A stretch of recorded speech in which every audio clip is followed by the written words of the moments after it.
तो जय हिंद, आप सभी को जय श्री राधे राधे। तो आज हम लोग का इंडियन हिस्ट्री का 41वां क्लास, और इसमें हम लोग आज बात करने वाले हैं जो कि कुषाण राजवंशों के बारे में, जिसमें हम लोग पार्ट 1 कर लिए हैं।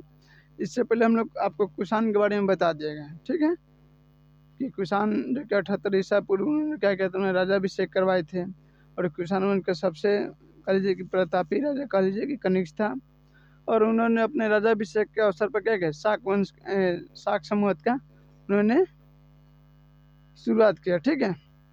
और उन्होंने अपने राजधानी जो कि पेशावर बनाया था, और सांस्कृतिक राजधानी मंसूरी बनाया था, मंसूर, ठीक है। और उसके आगे हम लोग बच गया था क्लास, तो उसके बाद हम लोग आगे कर लेते हैं क्लास ना।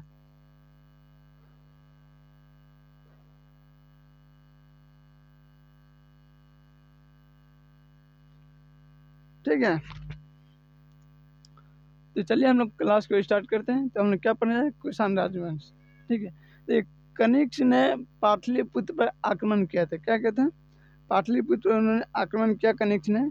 बट क्या हुआ कि यहाँ देखिए मेन बात है कि बिहार है, क्या समझ रहे हैं।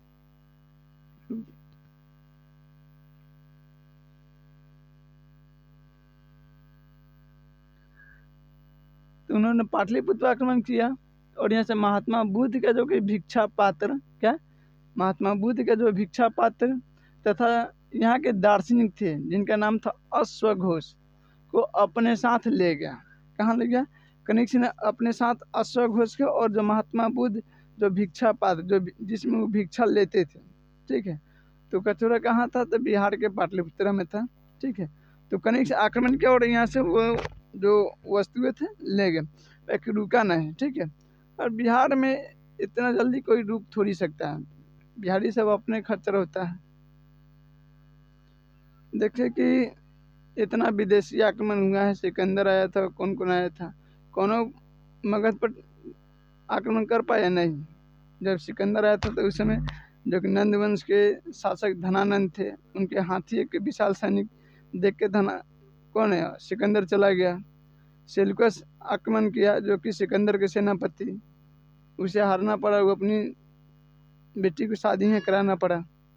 क्या उस समय जो कि दहेज में आपको दिखेगा कि मकरान उकरान कंधार ये सब चंद्रगुप्त मौर्य के क्या था, दहेज में मिला था, यानी समझ लीजिए कि ईरान अफगानिस्तान ये सब। तो कनिष्क भी आक्रमण किया, बाकी यहाँ शासन नहीं किया, जानता था कि एक भी उठ जाएगा बिहारी तो बड़ा दिक्कत हो जाए। तो उन्होंने जो कि महात्मा बुद्ध का जो कि भिक्षापात्र और एक दार्शनिक थे अश्वघोष, उनको अपने साथ लेके चला गया, ठीक है। और उन्हीं में एक व्यक्ति थे कनिष्क के दरबार में पार्षद, ठीक है, पार्षद थे। उनके कहने पर ही कनिष्क ने जो कि प्रथम सदी यानी लगभग समझ लीजिए कि 102 ईसा पूर्व में ईस्वी में उन्होंने कश्मीर के कुंडल वन में चौथी जो बौद्ध संगीत हुई थी उसकी आयोजन किया था। कौन, कनिष्क। तो चौथी बौद्ध संगीति किसके शासनकाल में हुआ था, तो कनिष्क के शासनकाल में आयोजन किया गया था। कनिष्क के दरबार में जो कि पार्श्व क्यों मित्र, ठीक है, कौन कौन रहते थे, पार्श्व क्यों मित्र, अश्वघोष जो जिसे वो पाटलिपुत्र से ले गया था। फिर उसका बाद देखिएगा कि नागा अर्जुन तथा चरक नाम के विद्वान रहते थे, ठीक है। ये बड़े बड़े विद्वान हुए भारत के ना, चरक हो गए, नागार्जुन हो गए, अश्वघोष, उसका बाद आप देखिएगा सेन, ये सब क्या बहुत बड़े बड़े विद्वान रहे यहाँ का। तो सब इनके दरबार में थे, कनिष्क के दरबार में रहते थे, ठीक है। देखिए अश्वघोष ने बुद्ध चरित्र लिखा, क्या बुद्ध के जो कि जीवनी पर उन्होंने किताबें लिखी अश्वघोष ने, यानी बुद्ध चरित। उसका देखिए चरक ने चरक संहिता लिखा है, जिसमें आप देखिएगा कि वैद्य यानी डॉक्टरी के बारे में लिखा है, सर्जरी के बारे में उन्होंने लिखा है चरक, ठीक है। सर्जरी कैसे किया जाता है, कहाँ, इस सब के बारे में यानी चरक संहिता में लिखा है। कौन लिखे, चरक लिखे। फिर नागार्जुन ने जो कि माध्यमिक सूत्र में जो कि सापेक्षिकता के सिद्धांत दिया है, चर्चा की है। अतः इन्हें भारत का आइंस्टीन कहते। क्या आइंस्टीन भारत के किसे कहते हैं? तो नागा अर्जुन का आइंस्टीन भारत का कहा जाता है। ठीक है। और नागा अर्जुन जो कि बौद्ध धर्म के शून्यवाद को जानते थे। जो नागार्जुन थे बौद्ध धर्म के क्या जानते थे? शून्यवाद के। बौद्ध धर्म नागार्जुन बौद्ध धर्म के मानते भी थे। क्या बौद्ध धर्म के अनुयायी भी थे नागार्जुन। तो देखिएगा कि बौद्ध जो नागार्जुन थे बौद्ध धर्म में जो शून्यवाद है, ठीक है, यानी दुनिया क्या है, एक शून्य केंद्र में है। ठीक है, सब एक दिन हो जाके केंद्र में विलीन हो जाना है। तो उन्होंने शून्यवाद को जानते थे। जो बौद्ध धर्म में था उन शून्यवाद को क्या है नागार्जुन जानते थे। फिर देखिएगा कि चौथी बौद्ध संगीति के बाद जो कि बौद्ध धर्म दो भागों में बट गए, एक हीनयान एक महायान। और एक हीनयान एक महायान जो कि चौथी बौद्ध संगीति हुई थी, उसमें क्या है कि बौद्ध दो भागों में टूट गए। आपको इसको पहले बताए थे कि बौद्ध धर्म अभी तक भी चल, जैन का उतना भी प्रचार नहीं। ठीक है, बाकी रीजन क्या रहा आप देख लीजिए कि बौद्ध धर्म में 4 बौद्ध संगीतियाँ हुई है, लोगों को बार बार जागरूकता किया गया। बट जैन धर्म में क्या है कि 2 ही बार संगीतियाँ हुआ है ना, वो 300 600 वर्ष के अंतराल पर। तो ऐसे क्या है कि लोग कोई चीज़ भूल जाता है कि नहीं। जैसे आप ही देख लीजिए कि अगर कोई चीज़ आपके रिवीजन में नहीं है, ठीक है, कोई चीज़ आपके रिवीजन में नहीं है तो आपके क्या है समझ से बाहर चल जाएगा, आपके माइंड से बाहर चल जाएगा। वही आपको बार बार रिवीजन में रहता है तो आपके याद रहता है, ठीक है, और उसको आप फॉलो करते हैं। बाकी तो सेम टू ये इसी पर लागू होता है बौद्ध धर्म और जैन धर्म में। जैन धर्म क्या है कि वो रिवाइज नहीं होता था, और बौद्ध धर्म क्या है कि रिवाइज होते रहता था। इसके बाद आप देखिए कि 2 भाग में टूट गया था ना। तो हिंद जो कनिष्क जो थे महायान के मानने वाले थे। कौन था? कनिष्क जो था महायान के मानने वाले व्यक्ति थे। ठीक है, कनिष्क महायान को मानते थे।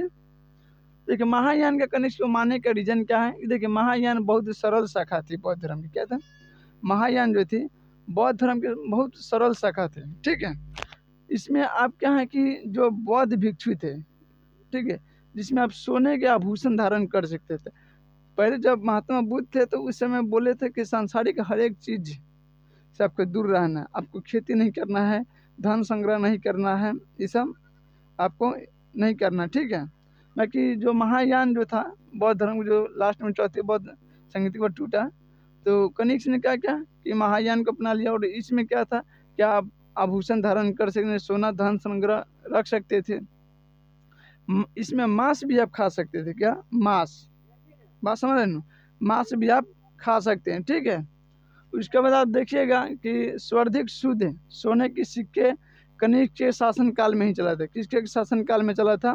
कनिष्क के शासन काल में ही चला था, जो कि स्वर्धिक सोने के सिक्का। इन्होंने देखिए सोने की प्राप्ति, अब जाहिर सी बात है कि जब कोई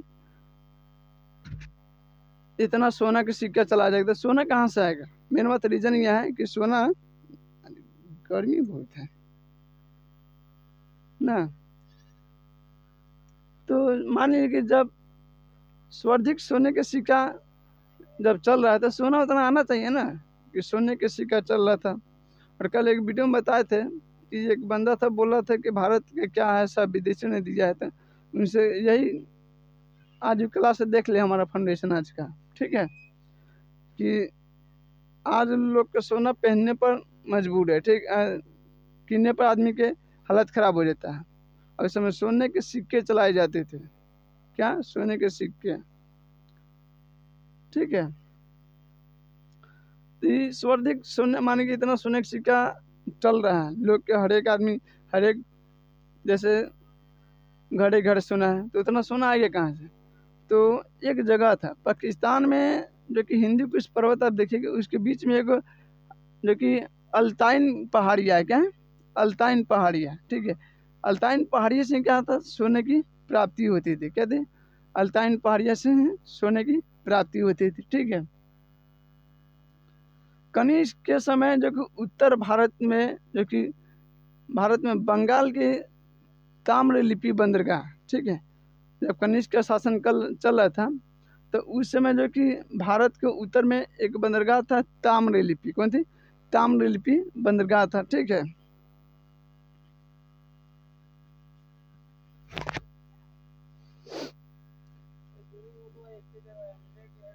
प्रमुख थे कनिष्क का सर्वाधिक व्यापार जो कि रोड मार्ग से होता था। कैसे? कनिष्क के शासन काल में सबसे ज़्यादा जो व्यापार हुआ था इन ट्रेड किससे हुआ था? तो रोड मार्ग से होता था, ठीक है। कनिष्क के समय ही जो आप देखिएगा पहली बार जो कि नाशपाती की खेती की गई थी। किस किया? नाशपाती, ठीक है। नाशपाती जब देखिएगा फल सर्वाधिक सबसे पहले जो कनिष्क के शासन काल में ही किया गया था, ठीक है। इसी के समय जो कि अरब से एक व्यक्ति आए थे जिनका नाम था नाभिक जो कि हिलपार्स, ठीक है। नाभिक हिलपार्स ने ही मानसून के क्या था खोज किया था, ठीक है। मानसून की खोज कौन किया था? हिलपार्स ने किया था, ठीक है।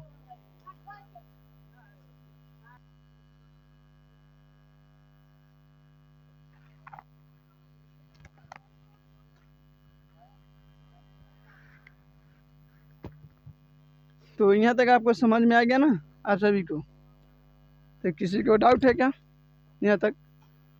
तो अब हम लोग का जो कुषाण वंश खत्म पर है, अब थोड़ा कुषाण वंश के बारे में जो सिल्क रोड है यानी रेशम मार्ग, इस पर बात हम लोग कर लेते, ठीक है। तो आपको ऐसे बता दे रहे, आप लोग ऐसे अपना लिख लीजिएगा।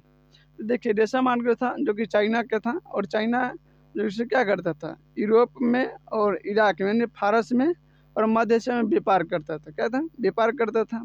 उसका जो कि उत्तरी जो आप रोड कहिएगा आपको जो कि कश्मीर से लेकर हिंदू कुश पर्वत को पार करके जाना पड़ता था व्यापार करने के लिए उधर इराक में, मध्य एशिया में, सब में। और एक दक्षिणी बिंदु जो हिंद महासागर से होकर जाता था। इसी पर कनिष्क ने क्या किया? अपना आधिपत्य किया और बोला कि जो जो व्यक्ति के व्यापार करना है जो इसमें जाएगा वो क्या करेगा? टैक्स देगा। क्या देगा? टैक्स देगा, ठीक है। और जो कि कश्मीर ये जो कनिष्क का सबसे बड़का जो कि क्या था अर्थव्यवस्था का मुख्य आय था, ठीक है। क्या था? अर्थव्यवस्था का मुख्य आय था।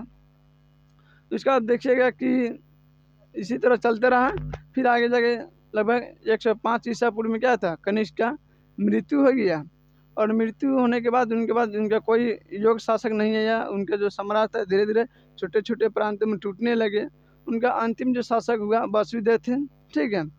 और जो उनके छोटे छोटे जो प्रांत टूट रहे थे उनमें के समांतर अब आगे जाके गुप्त वंश का क्या क्या नींव डाला। क्या चीज़ का? गुप्त वंश का, ठीक है। तो चलिए आप सभी को जय हिंद, जय श्री राधे राधे। आशा है कि आज का कंटेंट आपको अच्छा लगा होगा, ठीक है। और तैयारी अच्छे से चल रहा है। तो फिर हम लोग मिलते हैं अगले नेक्स्ट क्लास में। तब आप सभी को जय हिंद, जय श्री राधे राधे।